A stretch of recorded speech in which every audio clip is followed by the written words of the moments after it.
So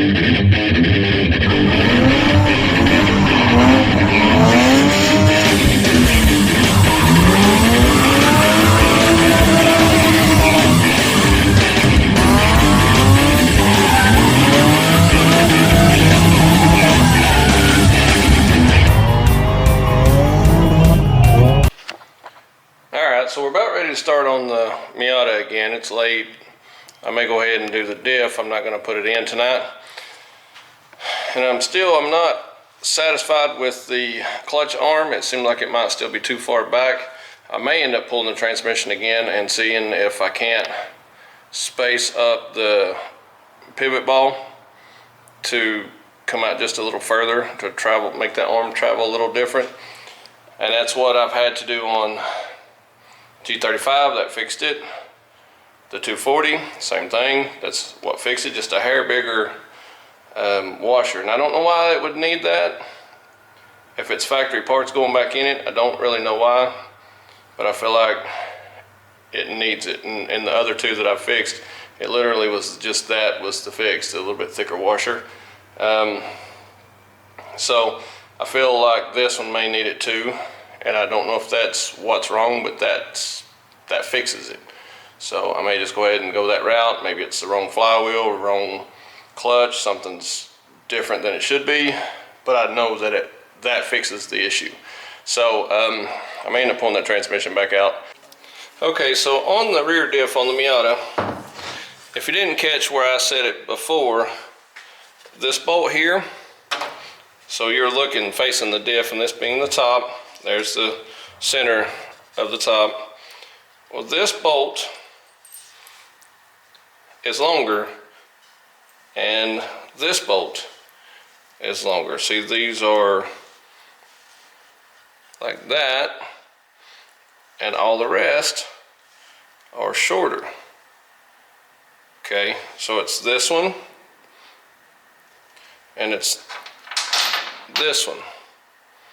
All right, so I'm going to mark mine so as I'm working on it, I can keep up with it in case there's something wrong here.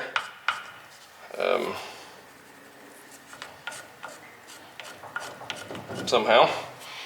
So I'm going to end up taking them out, but if you're looking at your rear diff on these things, you can tell because the threads start right at the face of the hole on the shorter ones.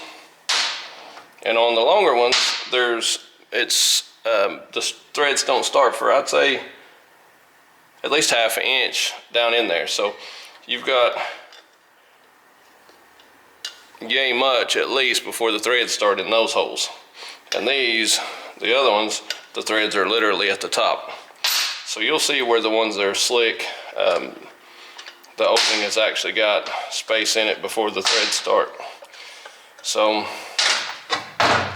first thing you want to do is get your handy dandy razor blade out. Wherever I've put mine, it's on my knife. And you want to make sure it's free of any debris, anything from old glue to any type of residue.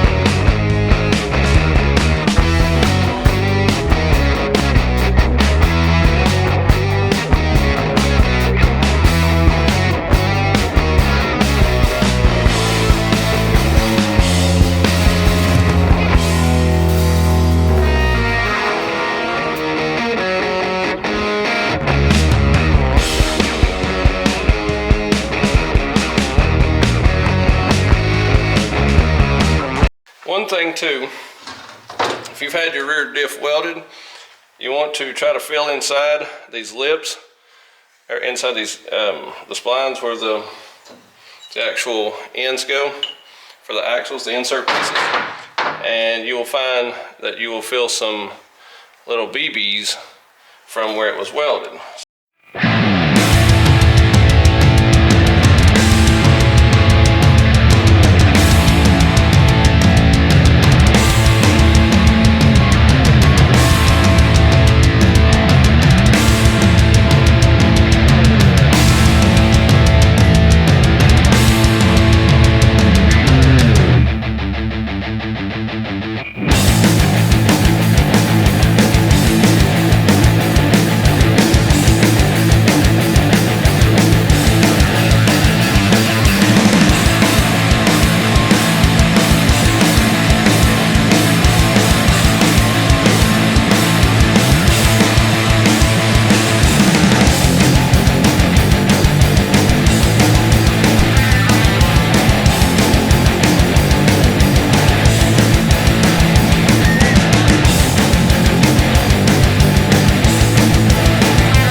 just want to check it.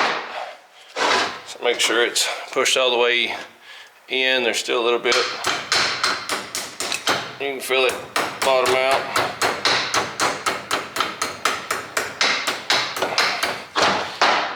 Make sure you go all the way around and check it.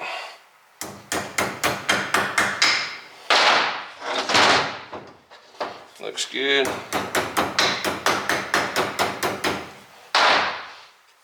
All right. So now we're ready to put our flange back on it.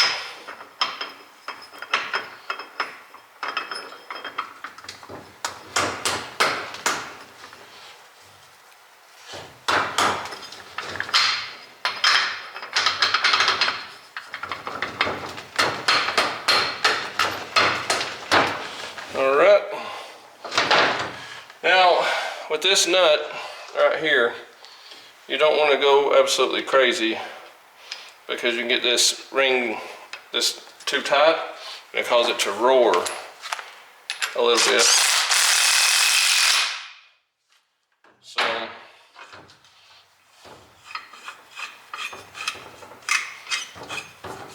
it should be good. You notice I didn't go crazy tight. I didn't just impact the snot out of it.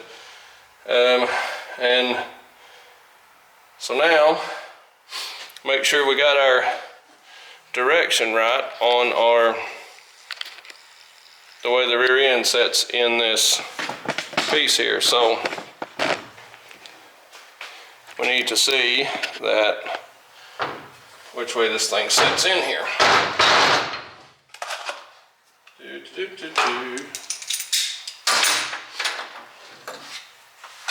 All right, there's the rear.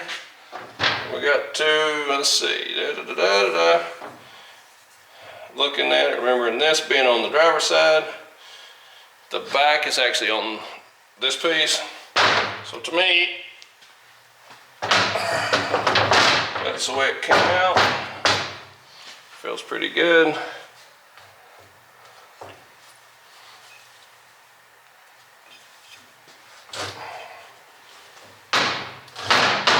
A little off though.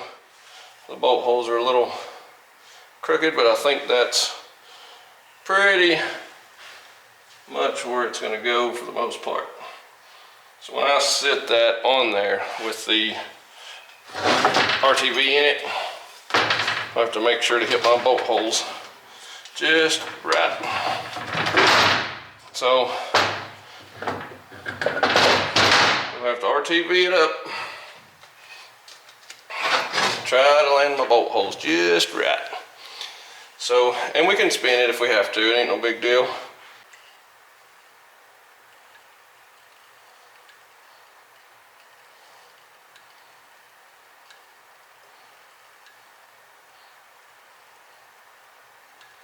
Now some people want RTV over the holes. I will, because some bolts actually seal and will leak through the bolt hole.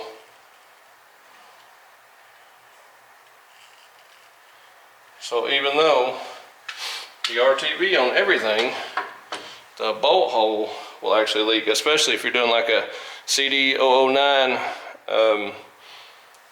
the actual gear spline piece on the transmission, those things will actually leak through the bolts on the bottom. Some of your transmissions will. So now we got to land on our bolt holes.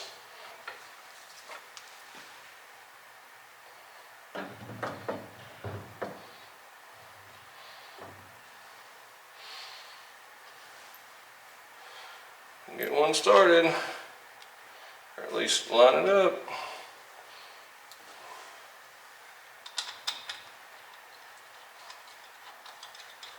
We're close. Come on now.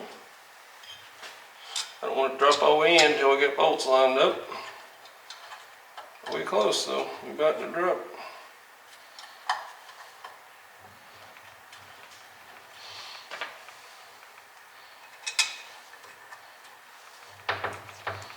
There we go. one.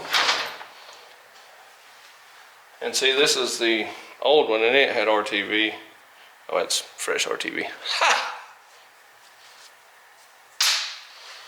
Alright, here's the long one. And so remember, I got the long one marked here, and it's on the top on this side. I got it marked there. Alright, and we should be pretty much ready to drop on in. If I can get it to drop in. There we go. And so once it dropped in, the bolts are started. So you got, a couple already started. And then you just get your bolt holes. Make sure they're all good before you do any tightening. You definitely want to set all your bolts in place before you tighten anything, just like normal. Two more. There's one. And there's two. So you get them all the way around. Let me get my 12mm and we'll tighten what we can up, and then we'll have to have a wrench for this one. Okay, and so when it comes to the RTV on these, you don't have to go just absolutely crazy on RTV, but I've never had a diff leak. And so, I mean, as long as you put it on there, not super thick or anything, just, use common sense about kind of what it should look like,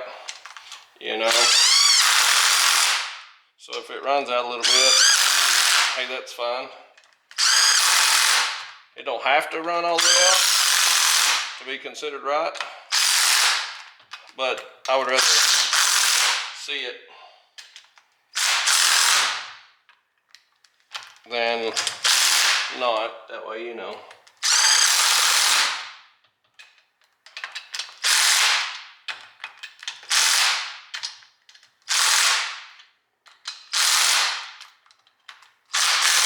And these are 12, so you don't have to put the big impact on them.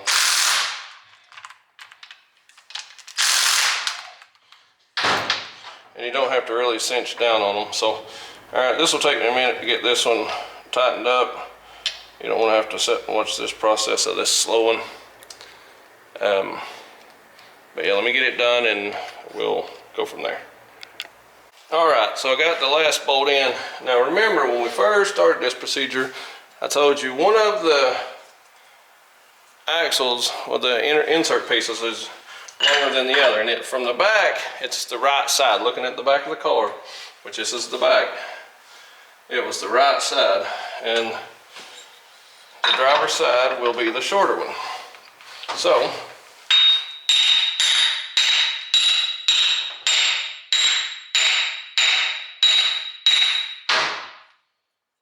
and I've heard these are a pain once you weld them to get these in.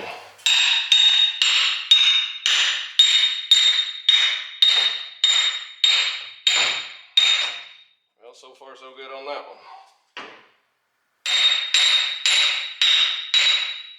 I've not put a lot of effort into this, hitting them. So, come out there. I'll change where I'm hitting before I'll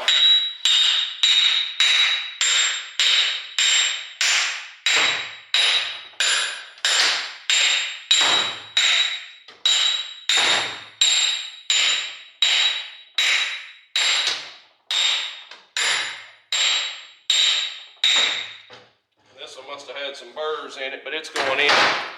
You can see it's pretty much there. But I have been told that these tend to want to get a little difficult when you go back in. And the weak spot, see how this ribbing is open right here? I'm going to try to see if I can't get somebody to weld a plate on here. And it has to be aluminum because this is cast aluminum. So I may get into that before I finish this job.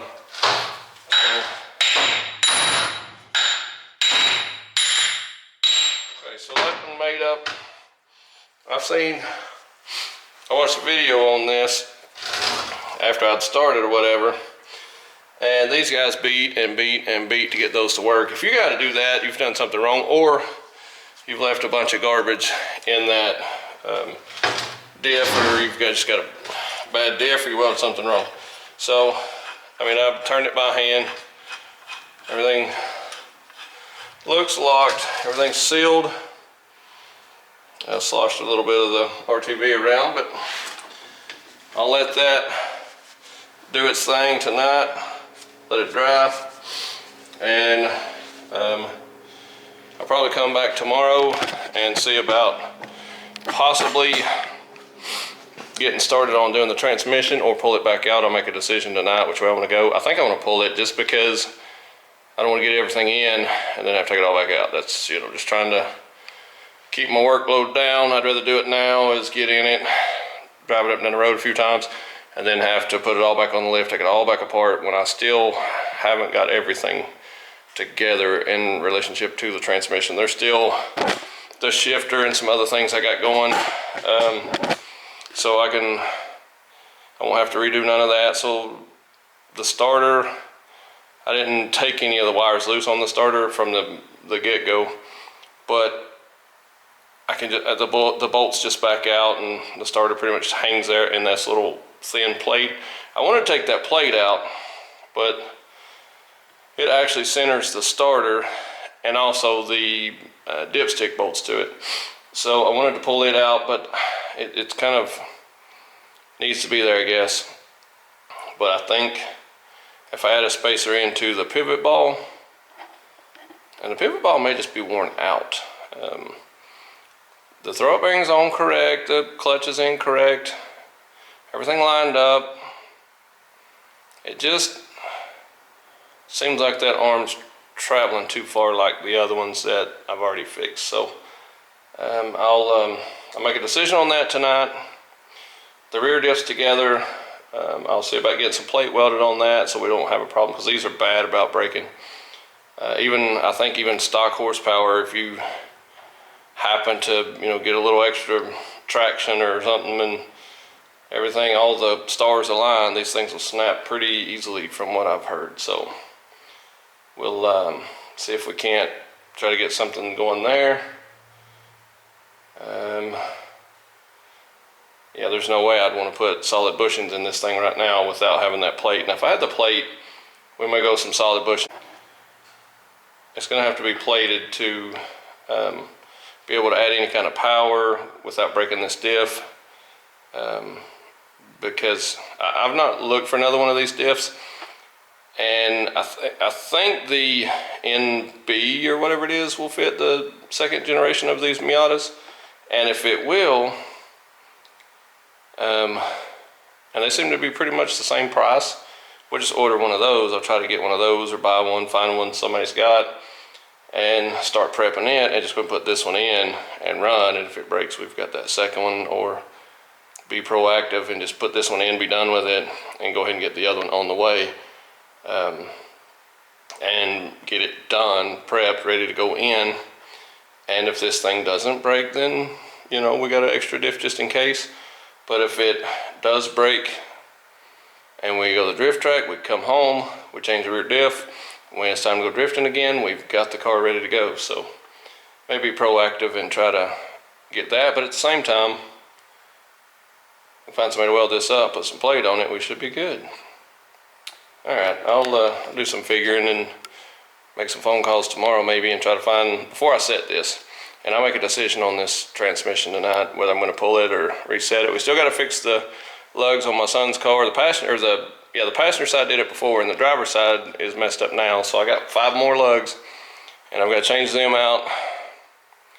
Got to make sure my car's running good. I changed the spark plugs. It's loading up real bad on fuel, like running way too rich. So we'll go from there. We'll try to figure that out and continue on with the Drift Miata. May have to get some plugs for it. I didn't even think about that. I've not even put plugs in it. And exhaust. We got to fix the exhaust at some point. All right, here we go. I'm feeling high.